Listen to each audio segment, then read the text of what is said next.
بسم اللہ الرحمن الرحیم۔ معجزات قرآن میں آج ہم جس واقعہ کا ذکر کریں گے وہ ہے بخت نصر کون تھا؟ عزیر علیہ السلام کے زندہ ہونے کا قرآنی واقعہ۔ اکثر مفسرین کے نزدیک یہ واقعہ حضرت عزیر علیہ السلام کا ہے جو بنی اسرائیل کے ایک نبی ہیں۔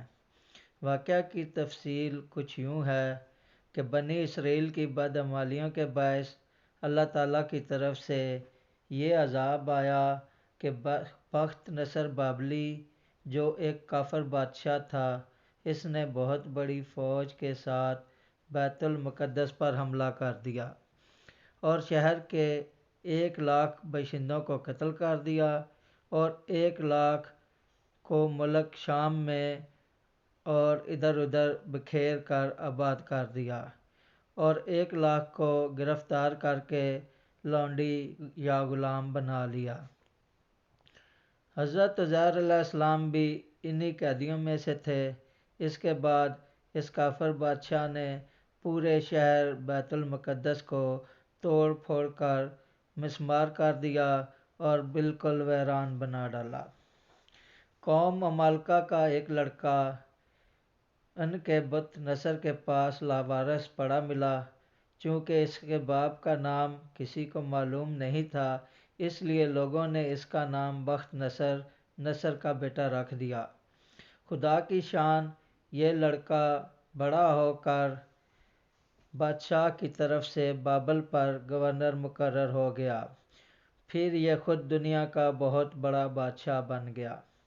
کچھ دنوں بعد حضرت عزیر علیہ السلام جب کسی طرح بخت نصر کی قید سے رہا ہوئے تو ایک گدھے پر سوار ہو کر اپنے شہر بیت المقدس میں داخل ہوئے۔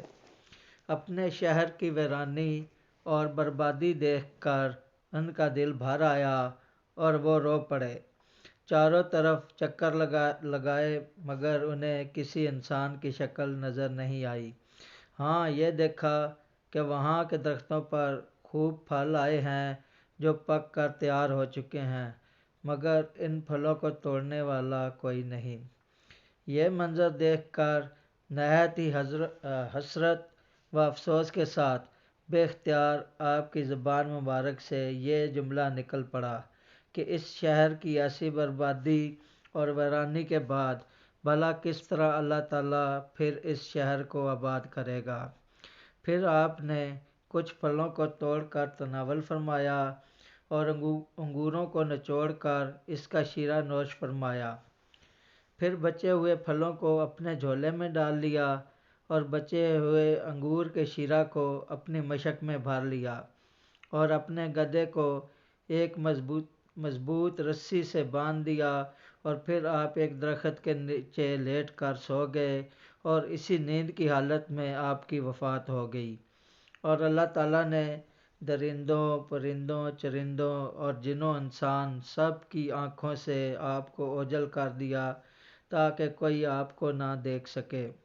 یہاں تک کہ 70 برس کا زمانہ گزر گیا تو ملک فارس کے بادشاہوں میں سے ایک بادشاہ اپنے لشکر کے ساتھ بیت المقدس کے اس ویرانے میں داخل ہوا اور بہت سے لوگوں کو یہاں لا کر بسایا اور شہر کو پھر دوبارہ آباد کر دیا۔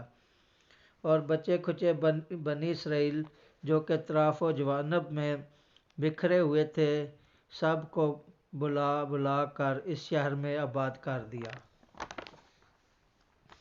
اور ان لوگوں نے نئی عمارتیں بنا کر اور قسم قسم کے باغات لگا کر اس شہر کو پہلے سے بھی زیادہ خوبصورت اور بارونق بنا دیا۔ جب حضرت عزیر علیہ السلام کو پورے 100 برس وفات کی حالت میں ہو گئے تو اللہ تعالیٰ نے آپ کو زندہ فرمایا، تو آپ نے دیکھا کہ آپ کا گدھا مر چکا ہے اور اس کی ہڈیاں گل سڑ کر ادھر ادھر بکھری پڑی ہیں، مگر تھیلے میں رکھے ہوئے پھل اور مشک میں رکھا ہوا انگور کا شیرہ بالکل خراب نہیں ہوا، نہ پھلوں میں کوئی تغیر اور نہ شیرے میں کوئی بو باس یا بدمزگی پیدا ہوئی۔ اور آپ نے یہ بھی دیکھا کہ اب بھی آپ کے سر اور داڑھی کے بال کالے ہیں اور آپ کی عمر وہی 40 برس ہے۔ آپ حیران ہو کر سوچ بچار میں پڑے ہوئے تھے کہ آپ پر وحی اتری اور اللہ تعالیٰ نے آپ سے دریافت فرمایا کہ اے عزیر، آپ کتنے دنوں تک یہاں رہے؟ تو آپ نے خیال کر کے کہا، میں صبح کے وقت سویا تھا اور اب عصر کا وقت ہو گیا ہے۔ یہ جواب دیا کہ دن بھر یا دن بھر سے کچھ کم سوتا رہا ہوں۔ تو اللہ تعالیٰ نے فرمایا کہ نہیں اے عزیر، تم پورے 100 برس یہاں ٹھہرے رہے۔ اب تم ہماری قدرت کا نظارہ کرنے کے لیے ذرا اپنے گدھے کو دیکھو۔ اس کی ہڈیاں گل سڑ کر بکھر چکی ہیں، اور اپنے کھانے پینے کی چیزوں پر نظر ڈالو کہ ان میں کوئی خرابی اور بگاڑ پیدا نہیں ہوا۔ پھر ارشاد فرمایا کہ اے عزیر، اب تم دیکھو کہ کس طرح ہم ان ہڈیوں کو اکٹھا کرتے ہیں اور ان پر گوشت پوشت چڑھا کر اس گدھے کو زندہ کرتے ہیں۔ چنانچہ عزیر علیہ السلام نے دیکھا کہ اچانک بکھری ہوئی ہڈیوں میں حرکت پیدا ہوئی اور ایک دم تمام ہڈیاں جمع ہو کر اپنے اپنے جوڑ سے مل کر گدھے کا ڈھانچہ بن گیا، اور لمحہ بھر میں اس ڈھانچے پر گوشت پوشت بھی چڑھ گیا اور گدھا زندہ ہو کر اپنی بولی بولنے لگا۔ یہ دیکھ کر عزیر علیہ السلام نے بلند آواز سے کہا، ان اللہ علی کل شیء قدیر، میں خوب جانتا ہوں کہ اللہ سب کچھ کر سکتا ہے۔ جاری ہے۔